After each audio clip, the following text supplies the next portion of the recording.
Okay, it's the first time I'm using hand mic. So okay, so I changed my title a bit. It's not intelligent anymore. Now it's super awesome. And after attending Raymond talk and Python got so many awesome features, then I thought that let's call this talk super awesome. So I'm Deepak, and I studied CS, just like some of you guys.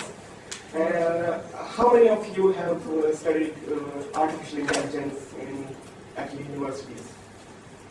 So quite a lot. So this talk is more about artificial intelligence than using some kind of framework or you're using some kind of design patterns. So basically, I love data, and I love to hack it, and I also love Python. But before I started hacking data, I was writing so many code at university. How to fix data and how to represent in a way so that other machine can read it. So why Python? Because it's awesome. So we have no excuse to not use Python. And it has got awesome web framework as well. And some of them are here. For example, Django is quite awesome. Django is also awesome. And it's also cool. I wouldn't say awesome, but it's cool. Yeah. No pressure. So and then we have more IO and Zope. I mean, some people still use it. For those, I think most of them people use Clone. So, and there are so many frameworks that even some people say that they have their own framework and this is their favorite super awesome framework. So what's the formula of making us an awesome app? And awesome is different than super awesome because awesome is something when you use awesome tools, you have awesome idea and you have awesome user interface, and then you build an awesome app. So the main idea is that you have an awesome idea, which is the core, which no one can help you with that. And then you have awesome tools and awesome web framework which you can use, for example Django or some other. And then you have to build an awesome user interface. I mean, based on my experience, I'm a data engineer and I don't care about user interface much. But believe me, it matters. It really matters. And a good UI designer can give you 100 arguments that user interface should be much better. But you wouldn't trust as a data engineer. But when the code goes live or the web goes live, then you see so many people, they use your app, and then you feel that, oh, you were wrong, and he was right. So it's the idea how to make an awesome app. So back in 15 years when I was a student in secondary school, it was really hard to think like this. And I saw a Hotmail, and it was quite cool, and I wanted to make something like an HTML page, but I didn't know it's called HTML. So I found an awesome website which was this, which helped me a lot. As you can see that the user interface, I mean, if you compare now, then it sucks, but at that time it was quite cool and very informative. And the link here, personal homepage, it's misleading. I clicked there almost 100 times. And I never got any useful information there. So the first thing which I searched there is how to make Hotmail. So it was quite weird because I didn't get any results, and I mean, I got results for Hotmail, and then I could check my email. Yeah. So and then I searched more, and then I got to know a word which is called HTML. So the keyword I was looking for was HTML, but it took me around 3 days, around 8 hours, and it was very expensive to use internet at that time. So but 2 years later, in 1998, something super awesome came, and it was this. And the thing why it was super awesome, and the reason was that I could write anything, and I was always getting the result which I was looking for. Because at that time information was very less, and it was very easy to find useful information. That thing was written in Python too. But that's cool. So that is why it's super awesome. And so the thing is, why we need intelligence in our application? It's at this point it's very important because information looks like this. It's overloaded. It's everywhere. There's so much information, and it's extremely hard. I would say it's difficultly hard to find useful information from the bulk. So if you see the stats, that it's also very. I mean, for me it's nice because I love data. I love data. There are around 150 million websites at a time. I guess there are more, and there are around 150 million tweets every day. And out of them, the 2 million tweets are just pictures. And there are around 4 million blog posts every day at WordPress. So if you study computer science, and if you know a bit about artificial intelligence, then this thing it gives you a picture of future, that how our future is going to look like. And it's not very nice if you have so much information, and then you need a lot of research to fix these things for you. So the more reason that why you need intelligence is that you want to do something new in your application. I've seen so many guys, they're talking to me. For example, one guy, he wanted to make an iPhone app, and he wanted to take a picture, but on this picture he wanted that this image should be segmented so that you can see different areas, and you can pinpoint and change the color. And the idea was very awesome, but he didn't know that it's very easy to solve if you know artificial intelligence, or if you know clustering in general. So there are some cases like this as well. And if you want to stay in competition, you have a cool idea, you have an awesome website, you have awesome, super awesome users, and you have a scalable architecture. But you need to ask that, are you prepared for the future? There's so much information that you can extract, or you need to solve something. So you need to ask that the information that you have is really useful in future. And the last reason that there's so many things to do. Since I'm a scientist, so I like the last one. Because there are so many things to do with data.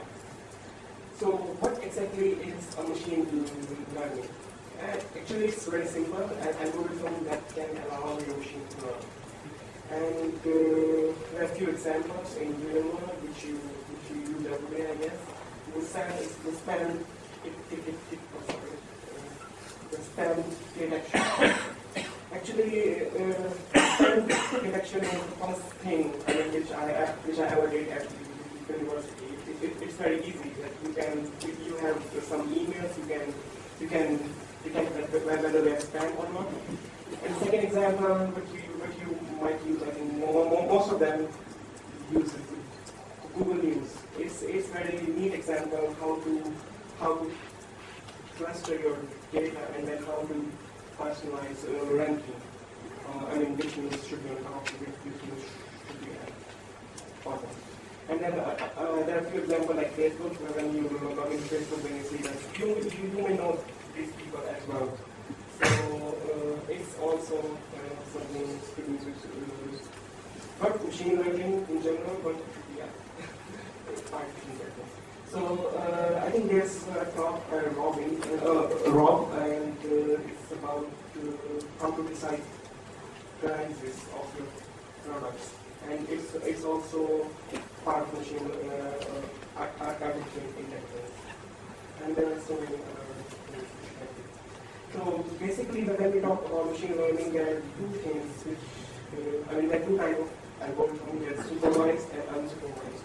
So what you do is supervised, that you take your big data and then you use some part of data to train it, and then you use some other part of data, or you use some new observation to say that okay, this data is good or not. I mean, not good or not, but it belongs to this class or not. So in supervised, there are few kind of algorithms, and there are more. The classification is one of the most common that people uses, and then we have artificial neural network and some regression, etc. And unsupervised is something that you have your data, but you don't know that in which part you should divide the data. You don't have answers actually. So you don't train it. You just iterate or apply some algorithm to it. And the good example is clustering and self-organized math. I'm not going to talk about self-organized math because it's quite hard to talk in Python.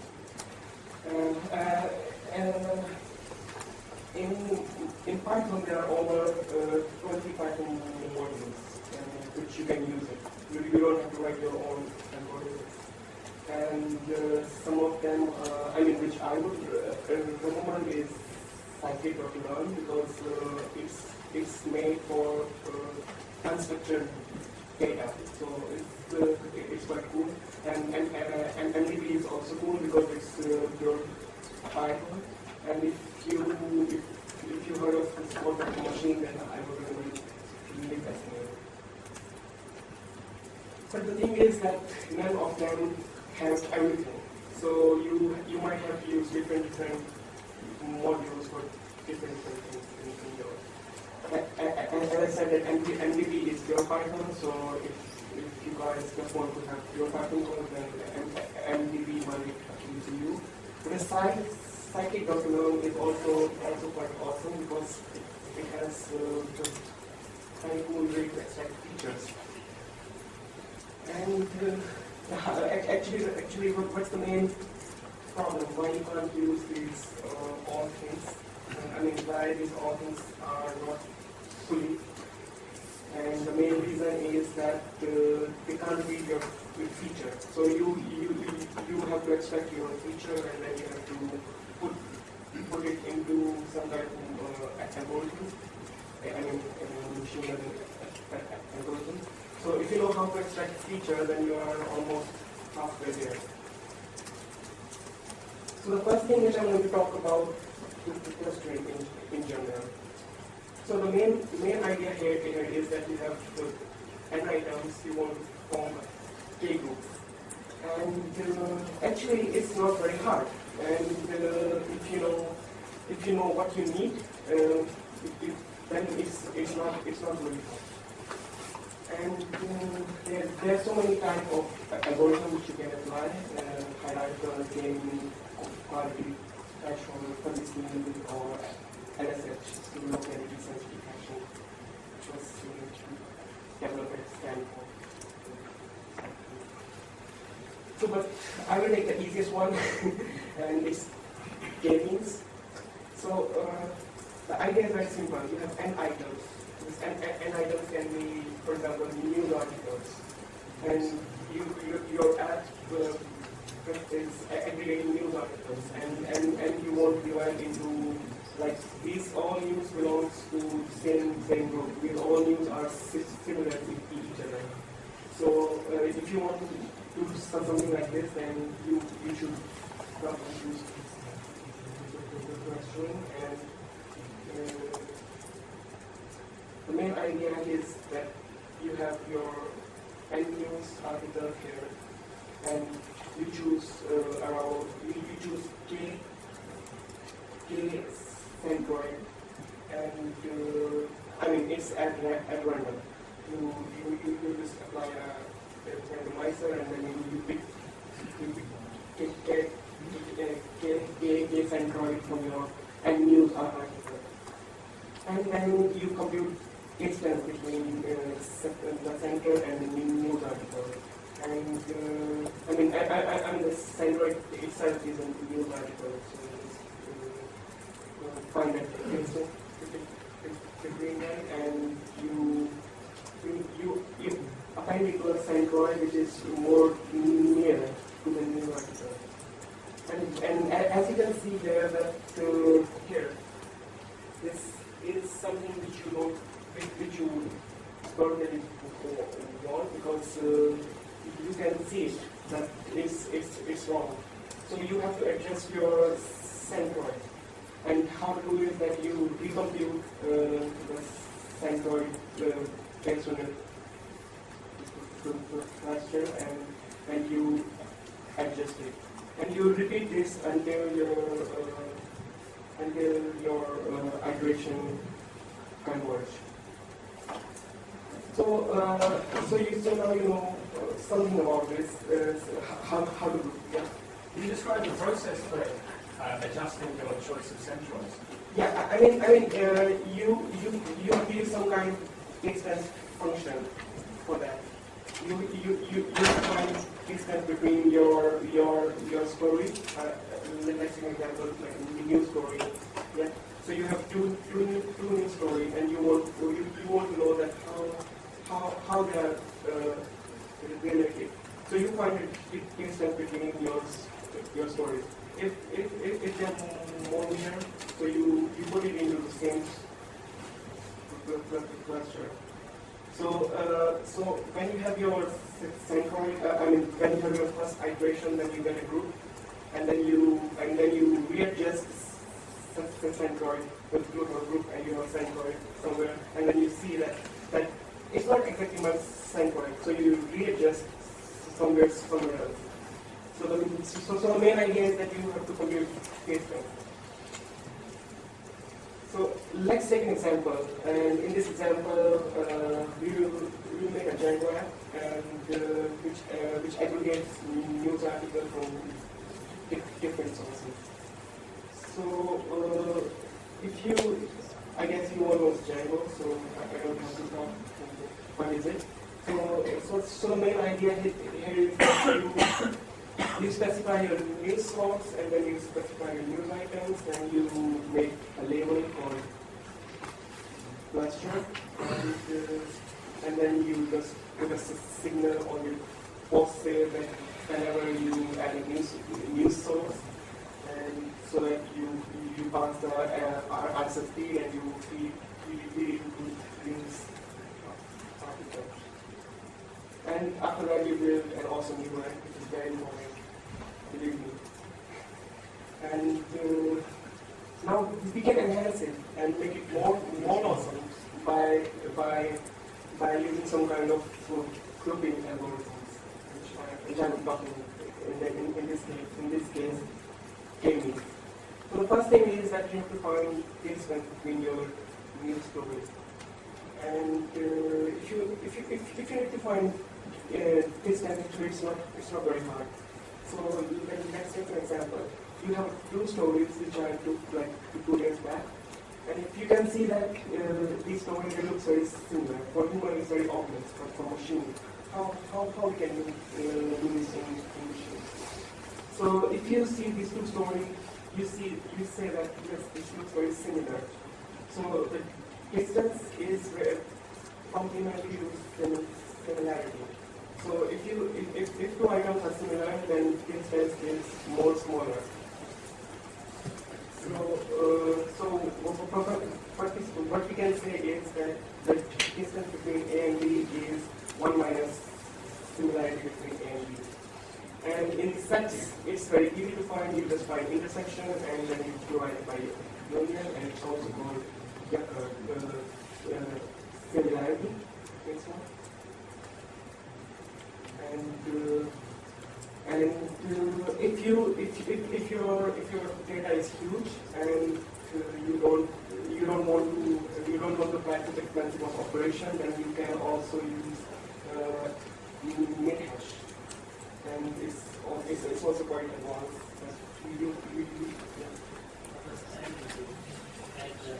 It's a number of element inside. In Python you can say len, and then you can say set one intersection A dot intersection B, and then you can do it by len A union B.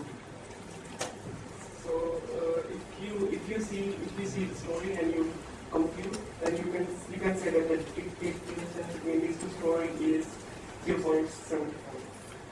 Actually, it's quite a bit, but that's something which is very, very hard to find in your data. What should be the range of your threshold? So in Python, it's actually not very hard to implement. As you can see, that you first need to extract feature, you take a string, and you use item title and content, you strip all stop words, and then you split them up to form some kind of set, which is also called bag of words.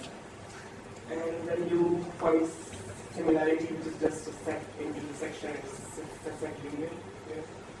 And then you just subtract by one and you get it.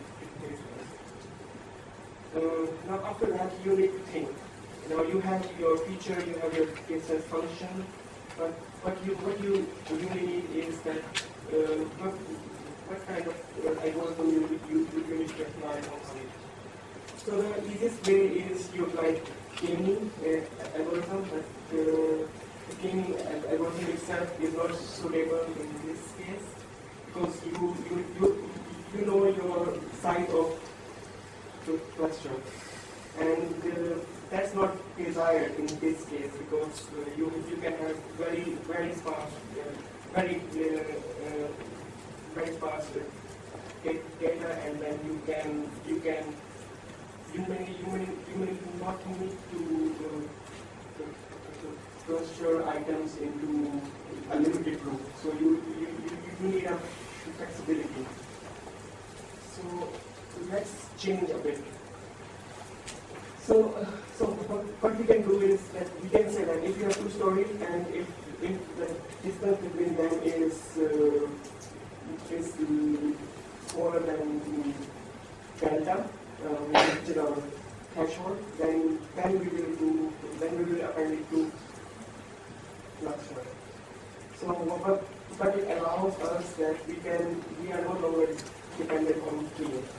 So if you have empty groups, then you can just drop them and you can rerun that thing, and then you will get some groups, and then you will again drop empty groups, and then you will rerun it, and so on. Until you are set. So it looks very similar to canopy clustering, which is very new. And I'm not going to talk much about it. So in Python, it's also not very hard to implement. You just have a class cluster, and then you pass your item, and then you pass your different function, and then you apply your k-mean algorithm. And this algorithm is quite simple. So first you take your items, and then you at random you select k centers, and then you remove these k centers from the items which you want to cluster.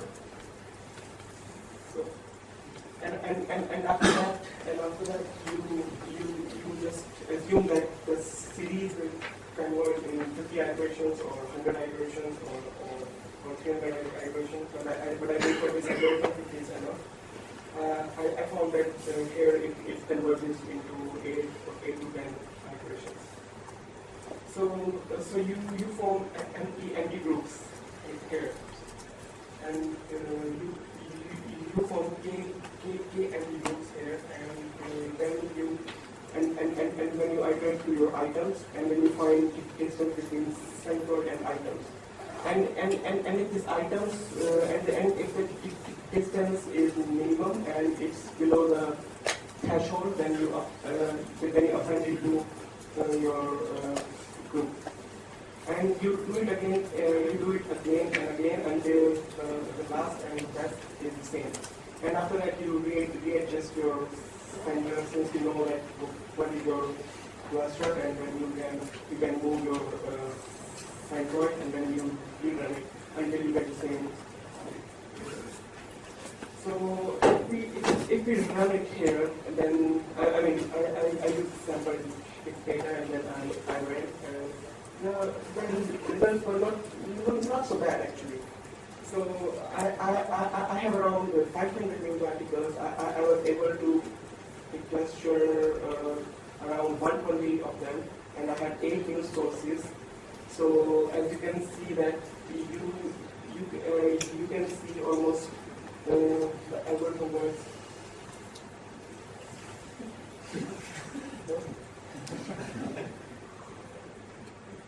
Okay. So it looks like I will overspeak now. Okay, so if you run the algorithm, then you see something like this. So I will go extremely fast now. So there are more examples. You can recognize handwriting. It's not very simple, and then you can subdivide. Even you can use some kind of areas, and then if you use Google Maps, and there are so many places when you can cluster the label on maps. And then also you can do some kind of scaling PI. So the second technique is classification. So for kid it's very obvious to do this thing. I mean for us also. So you have some items, and you want to tell that it belongs to this class, or it belongs to that class, or it belongs to something else. So kid sees, and then he sees a picture, and then he can recognize that it's this. So the idea is the same here. So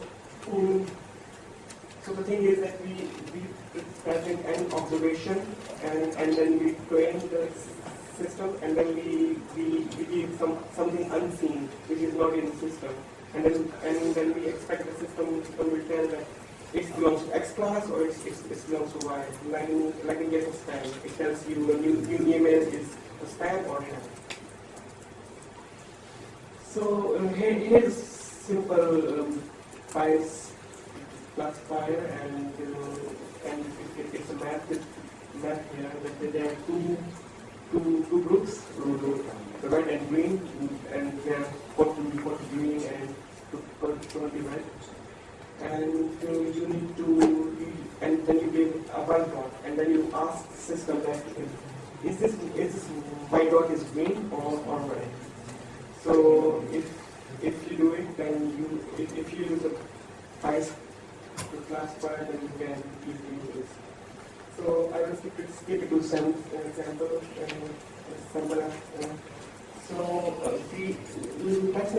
Let's make an app. And in this app, what we do is that we take a tweets, and then we tell that these tweets are happy tweets or sad tweets. And actually, it's not very hard also.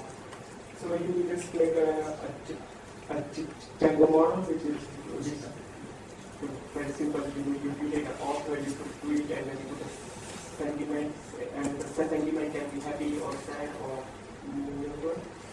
And then you use a Python classifier, and then train your data that what is happy. So if there are words like happy, awesome, amazing, impressed, or smiley, then it's happy, of course. And it's something like sad, problem, headache, or sad, smiley, and sad. So, and then we create a system, and then we ask, EuroPython is awesome with things here, and it says yes, it's happy. So the line is happy. And let's take some example which I use from EuroPython feed, and I don't know who wrote this, and he wrote something packing down tomorrow flight to Frankfurt on visa. We're ready for very week to the EuroPython, and it's happy. And someone was back to small for rain shoes, and of course it's sad. So but you can also improve system if you train it by your results, or use human computing. And suppose you say that it's spam or not, or have you said that you add a link that is it really happy, and if someone says no, it's not happy, then you train by that example. And the last thing which I'm going to talk about is recommendation system. It works. It works the same way. Like if I buy something and I tell my friend that, hey, this thing is awesome, and then he said, is it? And then he also buy it. So the idea is to emulate the same behavior in machine, so that our social environment is more our social shopping becomes more social. So you can either recommend things by user base or by items, like Amazon item base, and some other user base like Twitter, where you use they see your friends and friends of friends, and then they recommend you more friends. So user base recommendation. It's more about finding similar users first, and then you find the intersection between their interests. And it's very easy to implement, but it's very slow because the amount of users are huge, and the users changes very often. That they like this now, and they this now. But for social sites, it makes more sense.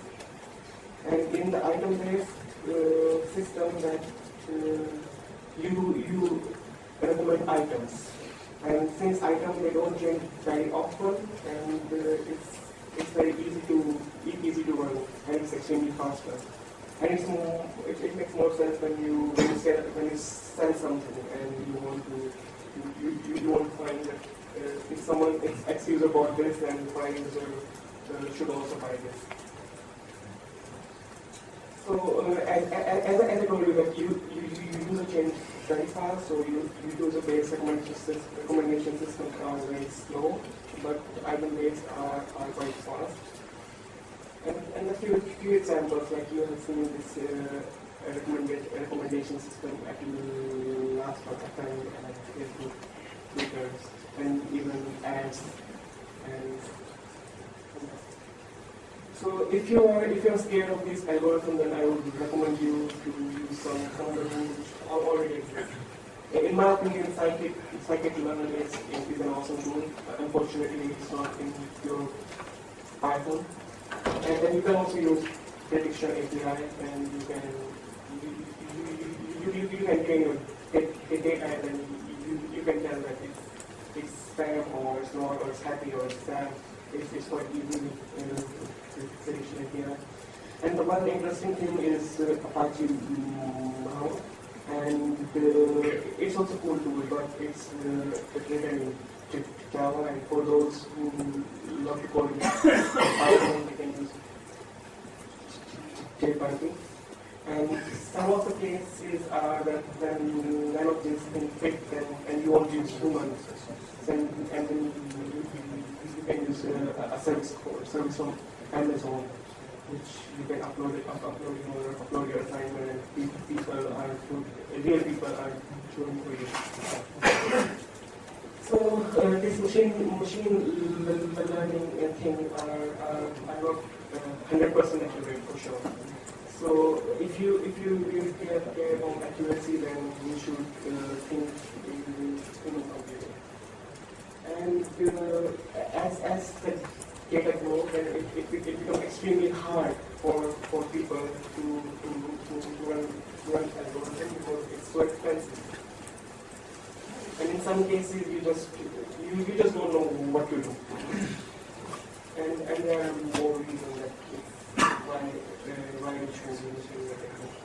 And one of the things is Darwin said that it's not the most intelligent and the most strong who can survive. It's most adaptable who is going to survive.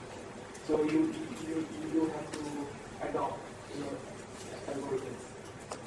So you make your awesome app, you use your awesome idea, you use awesome architecture, you use awesome framework, then you use awesome UI, then you use some awesome cloud solution, and then you have your awesome app. Like if you want to make it super awesome, then I would highly recommend you that do something interesting with your data and it's worth it.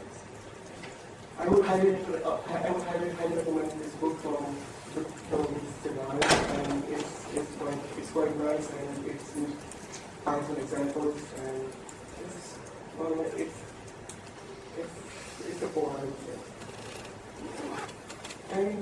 And there are other useful things which you can do in machine learning if you're interested in it. You can use support vector machine code to classify, and it's amazingly, it gives you an amazing improvement over some other algorithm. You can also use some kind of other algorithm which I mentioned here to and you guys are awesome. You make your awesome app, and all examples are available on Deepak, so you can just go and see or something like that. I think that's it. I won't be too much time in that.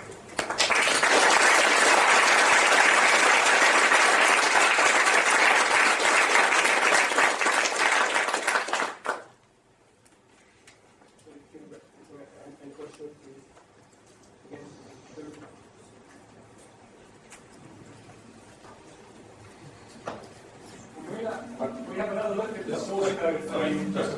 Yeah, I mean, you can. Can we have another look at the source code for the k-means algorithm? Yeah, you can do the whole source code. If we look at it now.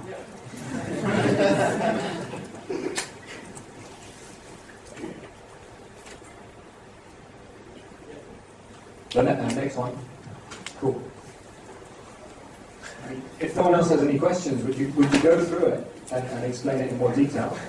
I mean, okay. As I go on to, I have already explained, but I will go again. The first thing is that what you do is that you select your key items from an item, and then you call them that it's your centroid. Yeah.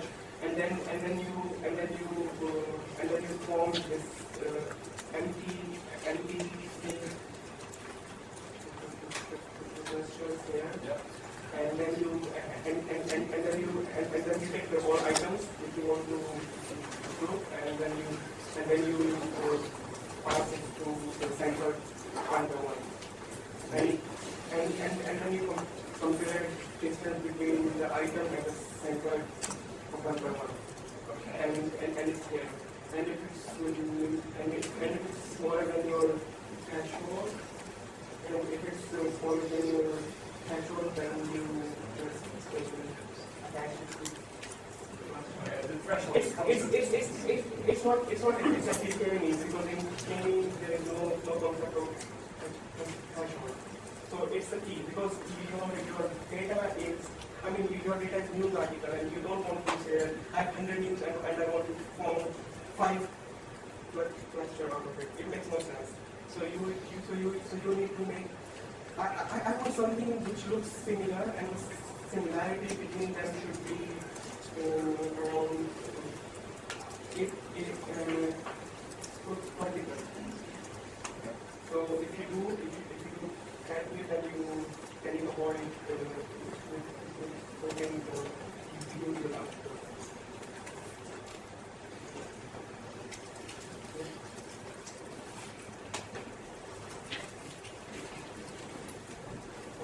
Still on the code. Is there an upper bound for the Is there an upper bound on the convergence? How do you compute it? Well, yes, there is, I mean, it's Chinese algorithm and it's lower bound is big O and D, and D is dimension of your data, and it's quite hard when you have very high dimension big data. I mean, why not using the upper bound instead of an arbitrary number in the algorithm? I mean, you can certainly use that. It's up to you. I prefer that. I already did this app and I did it in this way. You can do this algorithm in the if you know what you're doing.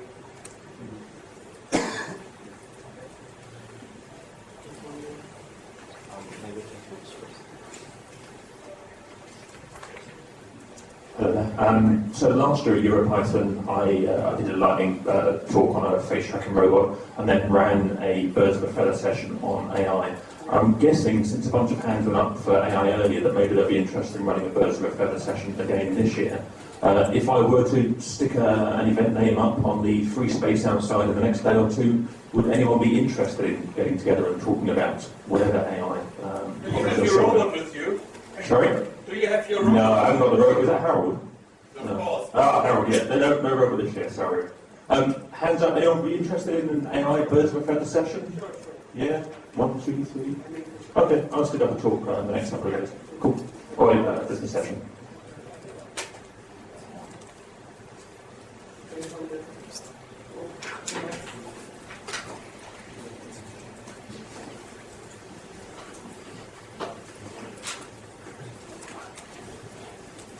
At the beginning, you showed us some packages or modules in Python to do these kind of things.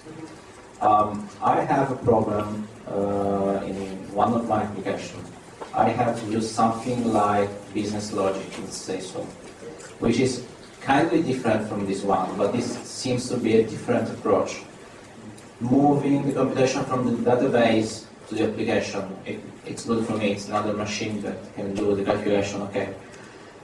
Do you know if any of those libraries you showed us the list, or if there is something else which can give these machine intelligence to a higher level libraries which can be used for business intelligence? Because usually when you search for open source and business intelligence, in my experience, I was frustrated because everyone told me if you want something big, use Pentaho, but Pentaho is for Java. I don't want to use Java. So this seems to be like a lower layer for building something up, like for IRP or. But I would highly recommend you, if you haven't used it, then I would highly recommend you to use Scikit.io. Actually, it covers almost 80% of the things which you would need for BI. So it's nice.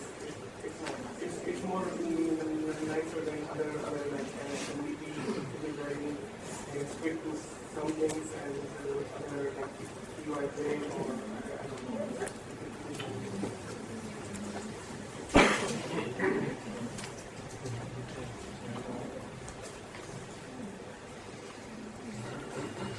Can you go back to the last slide? Which one? The last one. Okay.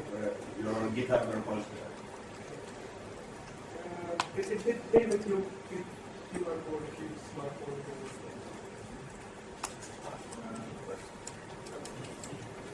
Hi, I was still wondering, you showed us how to do payments clustering, and then the news site, and then you showed the news site. Yeah. But you're only calculating distances between the stores, I guess. So how do you do the clustering then? Actually, it's more, it's the same algorithm which I am showing. So what we do is that we take an algorithm and then we say that until this range, whatever it comes, but they should fall in the same. So you find that You're not calculating centipoints anymore, but you're... No, we are doing that. So what we are doing is that we find space of the Android and we're not going to move forward. And then what you need to see that Android treatment is actually a Android for that circle. If not, then you semify and get values and then you move forward somewhere. And then you rerun, and then you see whether your group is the same as it was before. So you say, like, okay, the sum for which one you should. Okay.